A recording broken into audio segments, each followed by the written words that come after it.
Muy buenas noches, esto es La Silla Rota, gracias por su compañía. Nos acompaña esta noche el doctor Raúl Plasencia, presidente de la Comisión Nacional de Derechos Humanos, para una conversación muy oportuna porque apenas hace unos días fue aprobada una reforma constitucional de gran calado en esta materia. Doctor, muy bienvenido, muchas gracias. Gracias a ti por invitarme, Roberto.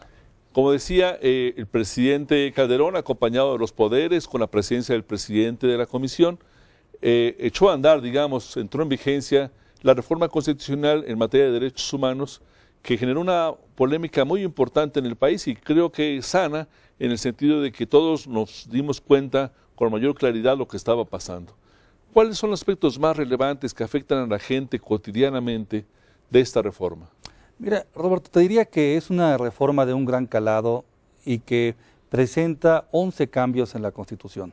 Es la reforma más importante que se ha generado en la ampliación de derechos en favor de la sociedad desde 1917. En ese orden de ideas, desde el artículo primero de la Constitución se reconoce el concepto de derechos humanos y la importancia de los tratados internacionales para que se interpreten sobre esa orientación el concepto de los derechos humanos para que podamos tener en nuestro país las mejores prácticas, el estándar internacional en materia de promoción y defensa de los derechos humanos. Pero un punto muy importante también, Roberto, si me permites, el que se incorpora en el artículo tercero de la Constitución el deber del Estado de educar en el ámbito de los derechos humanos.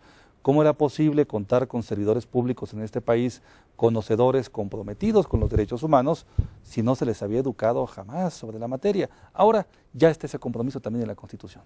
Es una defensa, digamos, el potencial de una defensa del ciudadano frente al Estado, frente a la autoridad, aplicando diversos criterios que antes no existían. Por ejemplo, el tema de los acuerdos internacionales que el Estado firmaba, el ciudadano no conocía, y se tenía que resignar a un maltrato o una violación de derechos humanos por parte de la autoridad.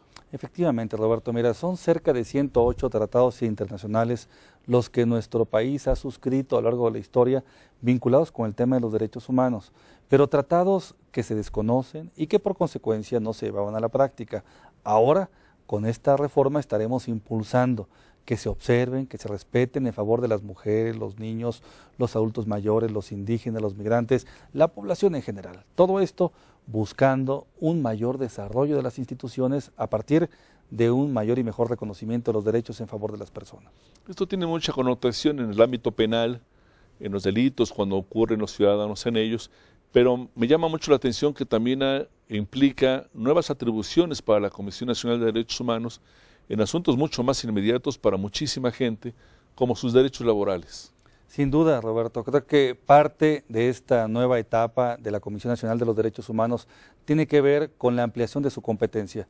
El conocer ahora de derechos laborales, que sin duda que son derechos humanos, pero que desde 1992 se habían dejado fuera de la competencia de la Comisión Nacional de los Derechos Humanos, pero también ahí de conocer, observar, aplicar los tratados que hemos suscrito con la Organización Internacional del Trabajo, que tienen que ver desde el trabajo infantil hasta los trabajos peligrosos, la seguridad, la higiene que debe observarse en el desempeño de un trabajo y que hoy por hoy en nuestro país lamentablemente existen todavía muchos retos por superar en la materia. Estamos hablando del gobierno federal y de los otros poderes federales como violadores de derechos laborales, donde la gente puede recurrir a la comisión para decir que yo como maestro o yo como trabajador del Estado necesito que se respeten mis derechos. Efectivamente, estamos hablando no de la controversia entre el trabajador y su jefe, sino más bien de cuando ha acudido ante una instancia de gobierno, pensemos en la Junta Federal de Conciliación y Arbitraje, en el Tribunal Federal de Conciliación y Arbitraje o en la Secretaría de Trabajo y que no se le ha atendido como corresponde. En esos casos podremos nosotros tener competencia y en los otros que tienen que ver con autoridades estatales o municipales, ahí estarán las comisiones estatales de derechos humanos conociendo de esta nueva materia. Tardó bastante tiempo la reforma para pasar por todos los congresos estatales que requieren también aprobarla, por lo menos en un número importante. ¿Cuáles eran las objeciones que les preocupaban a los legisladores locales y que finalmente fueron resueltas? Mira, se generó alguna discusión en algunos congresos de los estados. Algunos pensaban que era una reforma muy generosa en materia de derechos humanos y que tenía que restringírsele. Algunos no estaban de acuerdo, por ejemplo, con el concepto de preferencias sexuales. Unos más les preocupaba de sobremanera la inclusión de los tratados internacionales. Me parece que eran criterios reduccionistas. por no decir criterios muy tradicionales, correspondientes a otra época del país y no a un México que está buscando abrirse espacios en el ámbito internacional y que hoy por hoy está inserto ya en una dinámica de globalización en donde es prácticamente imposible sustraerse de la misma. Por fortuna, se fue aprobando la reforma, solamente un congreso, el del estado de Guanajuato, votó en contra de la misma. De ahí en fuera se obtuvieron al día de hoy 23 dictámenes favorables a la reforma y esperemos que el resto de las entidades federativas, aun cuando ya no pesará en esta reforma, pero por lo menos como muestra de voluntad, emitan los dictámenes correspondientes. Es un poco absurdo que alguien pueda ser demasiado generoso en materia de respeto a derechos humanos, ¿no?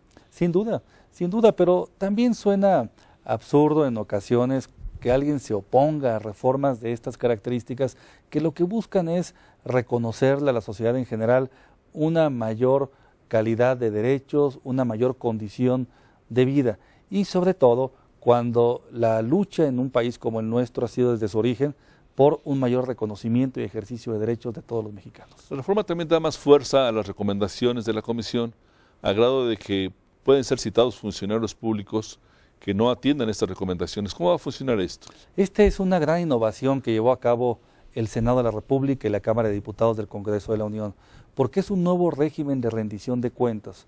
Hasta ahora y desde 1990 que existe la Comisión Nacional de los Derechos Humanos, se emitían recomendaciones, no se aceptaban y no sucedía absolutamente nada. Con este nuevo régimen de rendición de cuentas, de contrapesos, el caso aquel en el que un servidor público no acepta una recomendación podrá implicar que le solicite yo al Senado de la República que cite al servidor público renuente para que exponga sobre el caso concreto sus motivos y el Senado tome alguna determinación en cuanto a si es atendible o no esta determinación. Yo pensaría en que la ley orgánica del Congreso, que deberá reformarse en la materia, pueda prever algunas consecuencias jurídicas para aquellos servidores públicos que en lugar de respetar los derechos humanos buscan su violación o su desprecio. Vamos a regresar a lo que puede ser la lista negra de las dependencias, de los funcionarios que no atienden las recomendaciones. Le voy a pedir que hagamos un breve receso. Regresamos en un minuto con ustedes. Muchas gracias.